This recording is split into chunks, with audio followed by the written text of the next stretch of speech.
Bienvenue à Les Affaires Brassicole, votre balado sur l'entrepreneuriat brassicole du Québec, avec Leonardo Calcagno de Baron Mac. Bonjour tout le monde, ici Leonardo Calcagno des Arts Brassicole. J'espère que vous allez bien. On est au congrès de la MBQ 2025, 15e anniversaire. Écoute, vous dire qu'il y a plein de choses qui s'en vient, changement. Oui, il y a plein de choses qui s'en vient. Mais nous autres, pour l'instant, on est ici pour lancer le journal Les Affaires Brassicole. Comme vous savez, le magasin a été distribué à travers à tous les membres d'ici déjà. On est ici, on était allé à quelques parties, Pinot Malt, on était à Noctem, on était à Grienda, avec Fermentis. Son nom, bien occupé ici, puis c'est intéressant tout le temps de savoir le pouls de la place, bien sûr, pas le pouls, le pouls de la place. Puis bien sûr, si vous avez des questions, envoyez un courriel à leonardo@baronmike.com. On a une section sur notre site avec des entrevues, tout ça, qu'on a fait en avance. Puis bien sûr, on a un recap qui s'en vient pour cette semaine sur qu'est-ce qu'on a vu, qu'est-ce qu'on a pensé, puis bien sûr, plein de choses. Si vous avez un courriel, envoyez-moi un courriel à leonardo@baronmike.com. Puis bien sûr, abonnez-vous à notre infolette. Écoute, je pense que c'est ma deuxième entrevue avec le distributeur Brou, Jean-François. Je pense qu'on en a fait une entrevue avec lui au début. Tu sais, d'Aubervilliers, avant la pandémie. Avant la pandémie, tout petit, tout jeune, je me rappelle. Puis nous 2, on avait de la barbe, moins blanc que ça, tout ça. Puis écoute, ça fait longtemps on se parle souvent par courriel, tout ça. Le but aujourd'hui, c'est vraiment comprendre qu'est-ce qui se passe avec lui. Il a perdu son la force de pas être conseiller. Ils allaient voter pour lui, mais c'est à Laval, lui à Terrebonne. Puis le but de ça, c'est vraiment comprendre un peu qu'est-ce qui se passe avec la distribution. Comme vous savez, il y a eu beaucoup de changements, que ça soit Bucky qui sont fait acheter par la compagnie Conserva, DRB aussi, ça a fait des changements, tout ça. C'est quand même bon de savoir qu'est-ce qui se passe. Puis en plus, c'est un lot de la, tu sais, de la logistique. C'est quelque chose que j'aime beaucoup, comme vous savez. Comment ça va, Jean-François? Ah, très bien toi-même. Jean-François, comment ça va? Qu'est-ce que tu fais de bon? Qu'est-ce qui se passe avec toi? Ben, écoute, là, on est dans le rush, on tombe dans le rush des fêtes, fait que c'est sûr et certain que c'est des beaux volumes qui arrivent, tout ça. C'est une période qui est très, névralgique pour tout le monde. Il faut s'assurer d'être, on a aussi des problèmes de tempête, tout ça. Fait qu'au niveau logistique, comme aujourd'hui, là, ça a l'air de réserver des nord présentement, c'est un peu le bordel, mais gars, c'est pas grave, on y arrive quand même. Non, c'est juste de s'assurer qu'on est prêt, qu'on a le staff, que l'entrepôt est prêt, que au niveau picking, au niveau préparation de commandes, au niveau toute la chaîne logistique complète, la chaîne débarque pas, puis qu'on soit, bien huilé pour, se rendre jusqu'à Noël parce que souvent, c'est des 2, 3, 4, 5, 6 mois de revenus qui rentrent en une période très, très courte. Fait qu'on veut s'assurer d'être prêt pour que justement nos partenaires puissent en bénéficier. Toi, quand je suis venu en avec toi la première fois, tu étais dans un autre lieu, tu as changé un nouveau lieu tellement beaucoup meilleur, tu sais, côté de l'autoroute, tout ça. Qu'est-ce qui est arrivé depuis ce temps-là qu'on s'est parlé? Tu sais, il y a beaucoup de changements, comme je t'avais dit au début, le buggy qui se va tester, les nouveaux affaires comme ça. Qu'est-ce que tu vois dans l'industrie? À part, tu sais, tu fais déjà une bonne job de distribution, mais qu'est-ce que tu vois dans l'essentiel de l'industrie des brasseurs qui ont beaucoup de difficultés à savoir est-ce qu'on fait des kegs, est-ce qu'on embarque là-dedans, tout ça, tu sais. Dans le total, qu'est-ce que tu vois, toi, là-dedans? Ben, tu sais, moi mettons, il va avec les cakes, j'ai toujours vu ça comme une dépense marketing pour les brasseries, tu sais, c'est pas, les meilleurs revenus, tu sais, oui, il y a pas d'encanage, il y a pas d'étiquetage ou quoi que ce soit, mais ça reste que le prix au litre est beaucoup plus bas. Puis, souvent, ben, c'est une carte de visite, tu sais, dans un restaurant, avoir un keg là, puis avoir, ton nom écrit en haut, ben, c'est une carte de visite, puis après ça, des gens, ils veulent, répéter cette expérience-là, ben là, ils peuvent aller dans un dépanneur, quoi que ce soit, puis aller acheter ce qu'il faut. Fait qu'à ce niveau-là, tu sais, pour moi, le cake, tu sais, j'ai pas vu de changement, j'ai pas vu de grosse hausse, mais j'ai pas vu de baisse. Fait que, tu sais, à ce niveau-là, je pense que c'est assez constant. Pour le reste, ben, c'est sûr qu'il y a du changement, tu sais. Il y a beaucoup plus de packs qu'il y en avait avant, Intéressant. beaucoup plus de 3,55 en pack.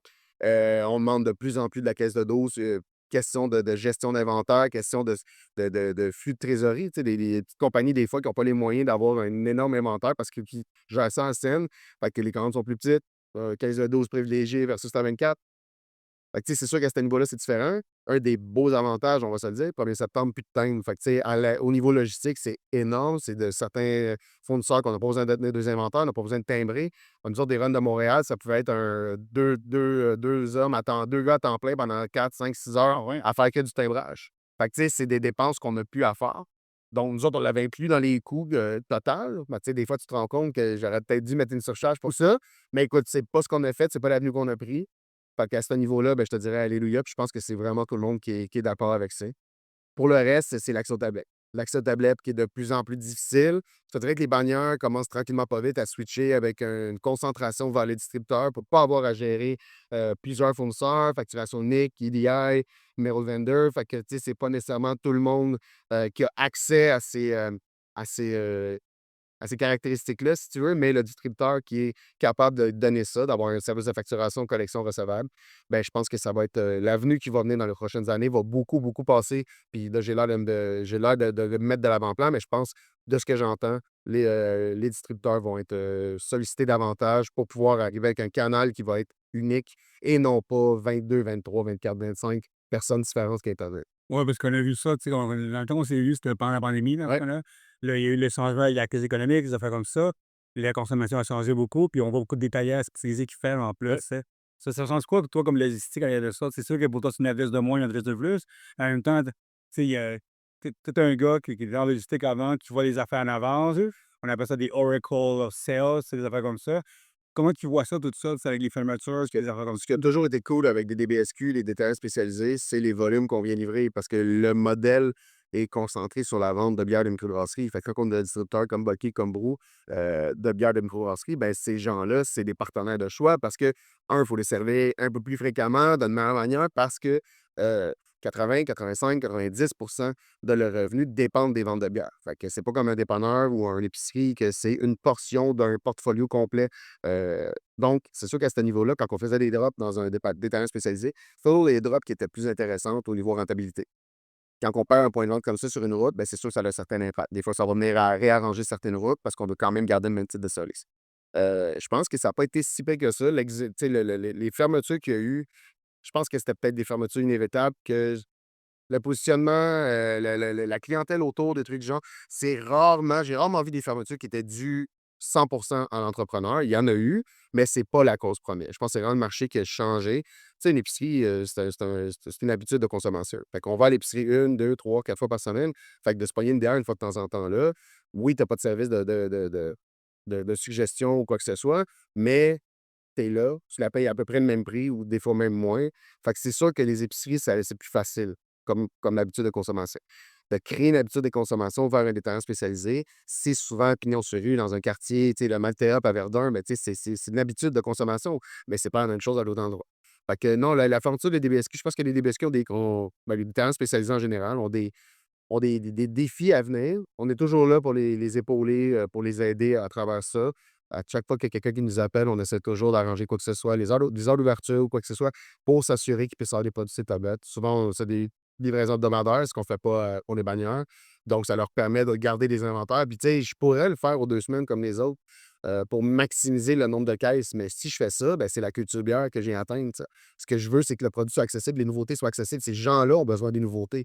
Que le IGA au point de chez nous ait la nouveauté une semaine après, c'est pas une grosse différence. Tu sais, il y a des bannières qui sont très, très, très focusées sur la microbrasserie, puis on les connaît, puis les distributeurs les connaissent toutes. C'est des endroits où c'est le même principe qu'aller chez si on enlève juste le côté, suggestion, proposition, mais il y a une qualité, puis il y a une quantité, puis une variété de bières qui est vraiment incroyable. Bien souvent, ceux-là aussi, on va les inclure dans des routes hebdomadaires parce qu'on veut leur donner un peu le ils ont décidé d'imposer, pas d'imposer, mais de suggérer une variété plus grande parce que pour eux qui croient en la microbrasserie, ben, faut les traiter pas comme un DBSQ, mais il faut les traiter quand même comme un client qui croit dans le domaine puis qui veut le faire évoluer. Fait qu'on les aide à Et soit dans le changement tu sais, la consommation que sur une consommation, on voit ça, que ce soit l'alcool ou sans alcool, tu sais, ça dérange pas toi. Mais je me rappelle que qu'au début, il y a 2 3 ans, peut-être tu t'es lancé dans le café, lancement tout ça. Est-ce que tu vas continuer ouais. dans ce mouvement-là? Ouais, ouais, ouais. Puis, tu sais, on le voit, là, tu sais, boisson, low alcool, Degano, French, ouais, ouais, c'est ça. Tu sais, il y a beaucoup plus de propositions, mais c'est le même principe. Tu sais, tu vas arriver avec je donnerai pas de nom, mais une boisson relaxante, faut qu'il y ait une clientèle pour ça, tu sais. Puis c'est un peu le même principe que la micro, là. À un moment donné, il va y avoir une multiplication de ce genre de boisson-là, mais il y en a un ou 2 qui vont rester parce que, ben, ils ont compris, le branding, ils ont compris tu sais, ultimement, ce qu'il y a dans la canne, c'est ce qui va ramener le client. Après ça, pour que le client l'apprenne, ben, il y a le positionnement, il y a le prix, il y a le branding, faut que ça m'appelle. Moi, j'ai une conjointe qui, aujourd'hui, oui, elle choisit ses vins selon les cépages, les années, tout ça, mais v'là 5, 6, 7, 8 ans, elle allait à sac, l'étiquette était belle, je le prends, tu sais. C'est dans mon style, puis l'étiquette est belle, tu sais. Aujourd'hui, il faut qu'il y ait une connaissance. C'est le même principe. Tu sais, moi, le nombre de fois que je passe dans des industries, puis que je vois des gens regarder l'étalage, puis ils ont aucune idée de ce qu'ils vont prendre. Moi, je pourrais être là, je pourrais faire comme: «Qu'est-ce que tu cherches? Je veux une blonde, il y a ça, ça, ça, ça, ça. Celle-là, moi, je l'aime bien. Celle-là est un peu plus maltée. Celle-là est un peu plus blonnée. Qu'est-ce que tu aimerais?» Fait que, tu sais, ce côté-là, ils vont le trouver dans les DBSQ, ils ne trouveront pas dans les épiceries, tu sais. Mais l'habitude de consommation, les gens boivent beaucoup moins. Mon entourage boit beaucoup moins. On choisit mieux ce qu'on boit parce qu'on en boit moins. Donc on va choisir vraiment ce qu'on a envie de boire quand on va boire. Ce qui est pas une mauvaise chose au niveau santé globale, mais pour l'industrie dans une microbrasserie, ben, c'est sûr et certain que c'est un signal d'alerte. Et vous travaillez avec Symbiose, vous autres, hein? Oui. Il faut que j'avoue quelque chose à Symbiose. À chaque fois que je vais, disons, à SAQ, whatever, c'est vraiment le logo de Symbiose qui nous dit: «Je veux boire ce vin-là», tu sais? C'est quelque chose qu'il faut que j'avoue qu'avant, je ne voyais pas ça, mais le petit logo que je dis: «Ah ben, j'hésitais à pas en bas». Est-ce qu'un jour, ça c'est quelque chose qui ça pourrait être intéressant? Toi, quelque chose comme ça, je sais que eux autres, c'est une agence, vous êtes pas une agence, mais je pense qu'il y a quelque chose de là-dessus parce que le monde veut des produits, c'est qu'ils veulent des produits qu'ils connaissent, ça. En fait, tu sais, Brou a été fondé, puis en 5 ans, le but, c'était de maximiser la performance du réseau de distribution. Fait que, tu sais, on a mangé beaucoup d'argent au début pour être capable d'être partout, puis d'être capable d'offrir un service que les autres étaient capables d'offrir avec beaucoup plus de moyens que nous autres. Ça a pris 5 ans. Fait que, aujourd'hui, mon network, j'aime toujours dire que, tu sais, Amazon vendait des livres à l'autre, tu sais, puis à un moment donné, ils se sont dit: «OK, notre network fonctionne, fait que on rajoute des affaires dedans, mais notre network est tellement efficace qu'on peut mettre n'importe quoi dedans». On n'est pas Amazon, là, loin de là. Mais tu sais, c'est un système qui devient un peu tentaculaire. Fait que tu sais, quand ton système de distribution est bon, comment je peux l'optimiser? Puis on a eu des discussions. Il y a 2 ans, j'ai lancé un service de représentation. Stéphane Giguère, qui était, au métro à Trois-Rivières, qui est décédé aujourd'hui. Ça a été mon premier employé à ce niveau-là. Tu sais, on a commencé lentement. Ce qu'on voulait, c'est des pieds, puis des yeux, puis des oreilles sur le terrain. Ce qu'on voulait, c'est comprendre ce qui se passait, puis comment qu'on peut devenir un distributeur qui va donner encore plus de services au domaine ou à des domaines connexes. Fait qu'on a grossi notre équipe, on est rendu à 4, mais moi, je suis pas un gars de vente. Je suis un gars de logistique.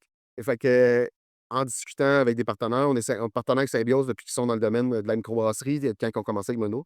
On est partenaire très, très proche, distributeur unique avec Symbiose. Tous les partenaires de Symbiose fonctionnent avec nous. Fait au lieu de travailler un contre l'autre puis de travailler pour aller chercher les mêmes tablettes, j'avais une équipe qui était très excellente en bannière, lui, une équipe qui est excellente en CSP puis en spécialisé. On a joint ensemble les portfolios. Après discussion, on a joint les portfolios. Il s'occupe de mon équipe de vente au niveau coaching. Fait que, tu sais, moi, j'ai pas cette responsabilité-là parce que j'ai pas cette expertise-là non plus. Je vais chercher l'expertise à Xavier, j'écoute ce qu'il a à dire, j'apprends. J'apprends aussi en même temps que mes reps. Fait que je suis capable de comprendre un peu plus à ce niveau-là, mais je peux me concentrer sur l'aspect au niveau logistique, qu'est-ce qu'il faut apporter. Je pense que la pandémie, une des choses qu'elle a apporté, c'est la proximité du client qui allait en magasin parce qu'il était tanné d'être chez eux. Fait qu'il dit: «Au lieu de rester chez nous, juste passer une commande, je vais aller la livrer, je vais aller la placer». Post-pandémie, après ça, ils vont plus placer stock. Plus personne va placer le stock parce que là, on continue à travailler normalement, mais les gérants d'épicerie, eux, ils l'ont aimé, là, cette stratégie-là, là, tu vois? Fait que là, ils sont comme: «Moi, si tu places plus mon stock», je te dis pas que c'est foncièrement ce qu'ils veulent, mais tu sais, ça a été une habitude qui a été là. «Moi, si tu places pas mon stock, ben, tu perds ton spot». Fait que, tu sais, là, le marchandisage devient encore plus important. Mais, tu sais, de rajouter du marchandisage, rajouter de la vente, rajouter de la facturation, il y a un moment donné, la tarte, elle devient pas plus grosse. Fait que comment tu arrives à proposer quelque chose qui reste dans une tarification compétitive pour qu'ils puissent rester de l'argent dans les poches de ceux qui le produisent? Ça serait facile de leur dire: «Je vais te charger 30 pour un service unique». Mais 30 ils sont comme: «Ouais, mais ça, c'est ma marge. Fait que je fais quoi après?» «Ben, ça, c'est pas vos problèmes». C'est pas vrai parce que ça devient mon problème à partir du moment où les autres sont pas capables de se l'offrir. Fait que là, comment qu'on fonctionne? On a commencé avec les représentants qui font un peu de marchandisage. On continue. On a eu beaucoup de demandes aussi au niveau de nos services, au niveau des distributeurs, facturation, des trucs du genre. Mais les gens sont conscients du prix que ça a, tu sais. Fait que, le service, c'est intangible. Fait que, tu sais, quand tu prends ton téléphone qui t'a coûté 1500, tu as ton téléphone dans les mains, tu te dis: «Ah ouais, je peux comprendre que ça vaut 1500. Faut que je te charge 10, 15, 20, 30 tu me vois jamais avec». Fait que tu arrives pas à comprendre. Puis souvent, en logistique, c'est pas les 1000 bons coups que tu as faits qui te définissent. C'est le seul mauvais coup que tu as eu, c'est celui-là que tu l'appelles. Je sais, les suites me font chier, je sais. Ben, exactement. Fait que, tu sais, faut passer outre ça, puis faut se respecter aussi en tant qu'entrepreneur au niveau des services logistiques, puis de dire: «J'ai une plus-value de temps, demande-moi pas de la diminuer de 50. Je serais pas capable de te donner un service qui a de l'allure à 50. Du même principe que je te demande pas d'enlever, 10 grammes de houblon sur les 20 grammes que tu mets. Tu sais, parce que si tu enlèves ton 10 grammes, ta bière est aussi bonne? Ben non, mais c'est le même principe. Fait que, tu sais, c'est de l'éducation. Mais il y en a qui le comprennent, il y en a qui le comprennent moins, il y en a qui le comprennent pas pantoute. Mais on y va avec ça. Puis, tu sais, on est rendu à un point où ce qu'on est capable aussi de choisir un peu plus avec qui on travaille. Je pense qu'on est bien établi, une bonne réputation. On essaye d'être le plus ouvert possible à explorer des nouvelles façons de travailler. Mais aujourd'hui, ben, tu sais, on regarde les partenaires avec qui on veut évoluer, puis les partenaires qu'on a envie de faire évoluer aussi. Mais je pense que là, l'avenir s'en vient beaucoup. Il va falloir qu'il y ait une cohésion très, très, très forte entre le côté distribution, logistique, puis le fournisseur, parce que ces distributeurs-là vont être appelés à travailler beaucoup, beaucoup plus main dans la main que les manieurs. Qu'est-ce que je faisais par ça? Ben, le côté vendeur, il y a des moi, j'ai entendu des Loblaws, des Maxi qui, tranquillement pas vite, veulent concentrer avec la facturation unique. Fait que, tu sais, moi, si tu me lises 12 clients, mais lise ton vendeur, je te fais une facture pour les 12. C'est le rêve de tout le monde depuis 10 ans que je coule la microbrasserie, là. Ben, pour connaître beaucoup de propriétaires d'épicerie aussi. Tu sais, eux autres, avoir une commis comptable qui fait des paiements de 110, puis 115, puis 125, puis 227 pour l'équivalent de 240 canettes de vente. Et tu peux-tu juste avoir une facture, payer 2000, puis c'est fini, tu sais. Fait que c'est là où ce que ça devient avantageux pour eux. C'est sûr que ça devient un problème aussi parce que là, pour les microbrasseries qui veulent garder leur indépendance, qui veulent être seuls de leur côté, faire tout par eux-mêmes, ce qui est tout à fait correct. Pour moi, une microbrasserie, c'est un vecteur de développement économique local. Puis dans leur local, ils vont toujours être royalement. Puis il faut que ça le soit. Mais ça se peut qu'à Gatineau, dans ton local, le maxi qui est là, lui, il décide, t'as beau être à 3 coins de rue, moi, c'est ton distributeur qui va livrer parce que c'est lui qui va me facturer, c'est lui qui va faire ci, c'est lui qui va faire ça. Mais ça, il va falloir qu'il y ait une éducation qui se fasse. Par exemple, ils vont dire, ben, si c'est ça, j'aurais pas mes produits là.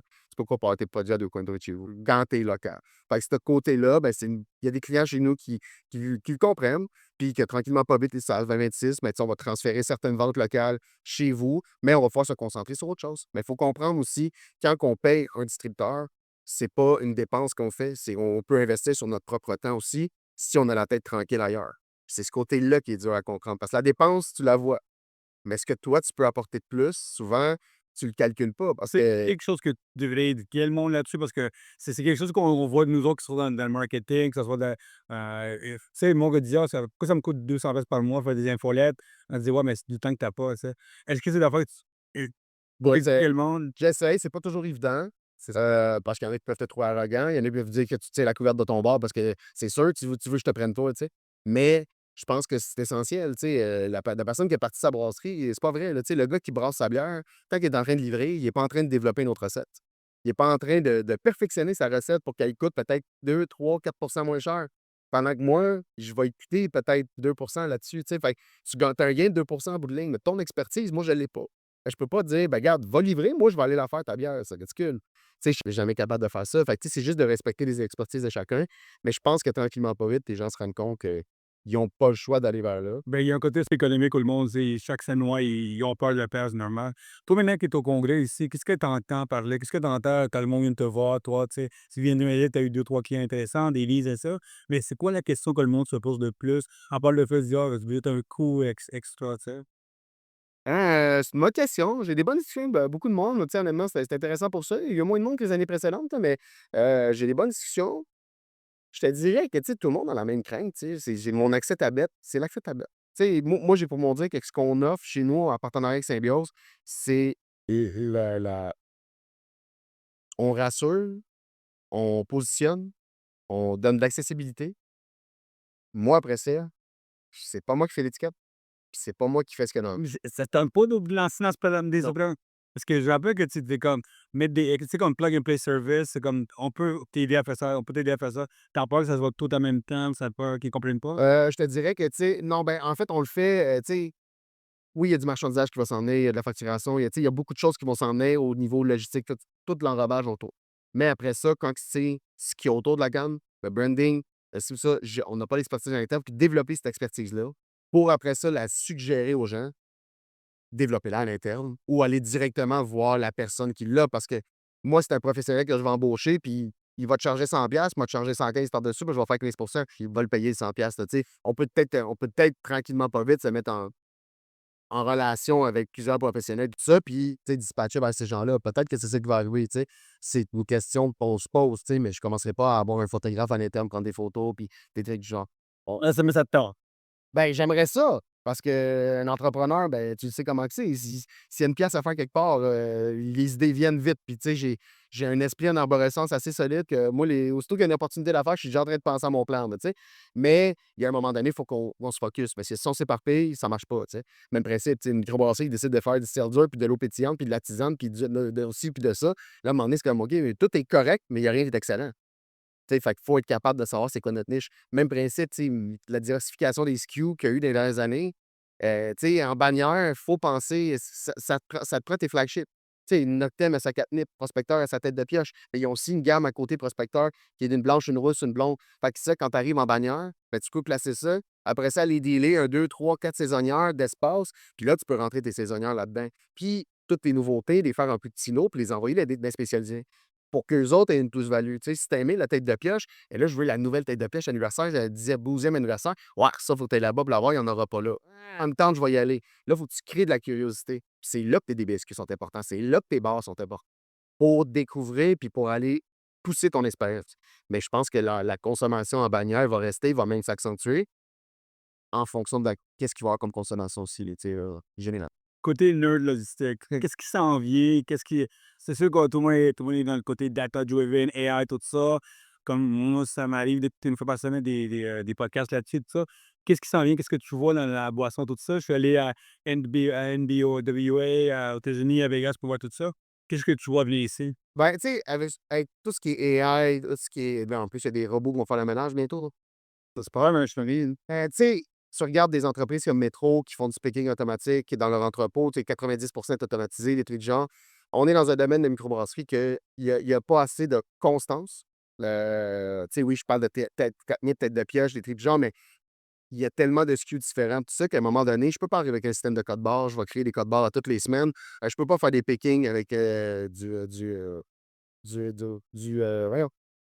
c'est de l'auditif. Dans le fond, tu as un casque qui va te dire va chercher telle caisse, va chercher telle caisse pour optimiser la performance de la personne puis avoir des rapports. Ça ne fonctionne pas en produit artisanal. Il faut que tu arrives avec du poisson congelé, tu en as 4 sortes, j'ai 22 palettes de chaque, puis là, ben là, c'est facile parce que tu diversifies pas tant que ça.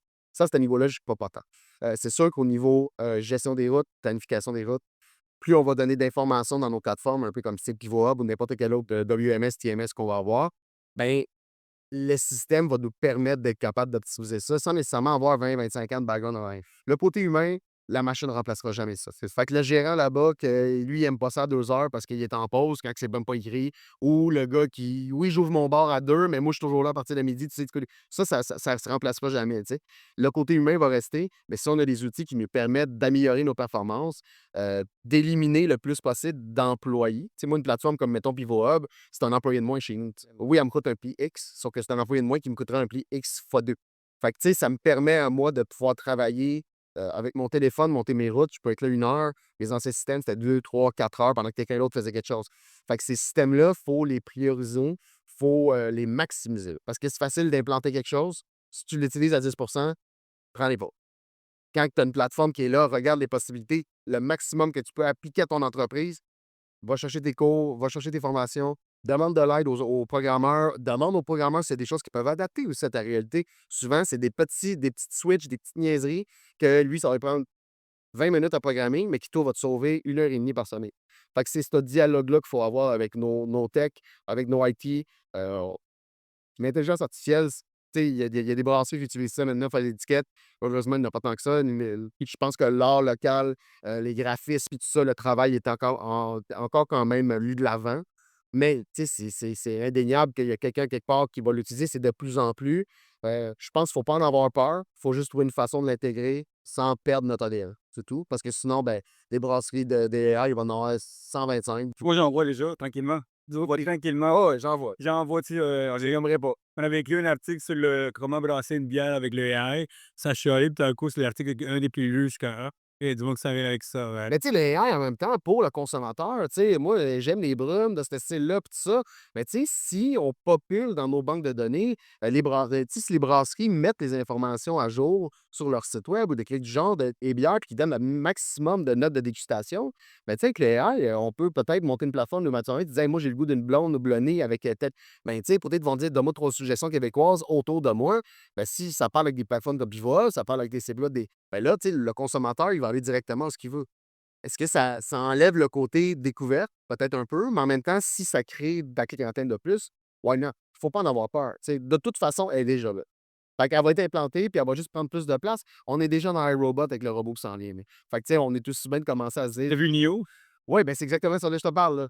Tu sais, je l'ai regardé, je fais comme OK, on est dans iRobot, c'est comme Le brun, le blanc ou le blanc, ou le bleu, tu vas venir de. ah, mais j'en aurais pas chez nous, hein. Non, mon gars de 2 ans va en avoir peur. Ah oui, c'est ça, non, parce qu'il a essayé de rouler des noix, ça va marcher, tu sais comment il veut. Écoute, Jean-François, merci beaucoup encore. Ça a tourné où? Je t'invite à quelque chose, Jean-François, devant tout le monde. Oh, Bon, quand c'est un forum sur la boisson d'eau, tout ça, je t'invite parce que j'étais chez vous pour parler de ça, puis avec deux, trois personnes d'autres qu'on devait faire. En fait, parce que tout le temps, quand j'ai besoin de logistique, des idées, des affaires weird comme ça, c'est un monde fascinant que le monde ne convainc pas. Et ton cerveau, là, c'est que t'es quelqu'un là-dedans qui trace, je t'invite pour ça. parfait. Mais tu sais, jaser, tu sais, oui, on est 2 distributeurs, il y a Bucky et nous autres, mais on a besoin de bras, puis on va avoir besoin d'aide pour tout le monde. Fait que, tu sais, je pense que l'important, c'est de garder un certain respect entre les acteurs qui sont là dans le milieu Rascal. Puis chacun fait sa business de son bord, mais on faut qu'on travaille tout pour le milieu, puis je pense que c'est ça qui est là. Excellent, merci beaucoup. Hein. Merci à toi, Léo. Merci beaucoup à tout le monde pour écouter les affaires brassicoles. On est au congrès de la MBQ. Si vous avez des questions, leonardo@bandovan.com. Puis bien sûr, écoutez, Jean-François, si vous avez des questions concernant la solution, tout ça. Puis on a lancé le nouveau livre, quelque chose qui s'en vient, un forum qui s'en vient en plus. Envoyez-moi un courriel. Puis bien sûr, abonnez-vous. On fait ça sur Facebook le plus vite possible. Merci beaucoup et à la prochaine.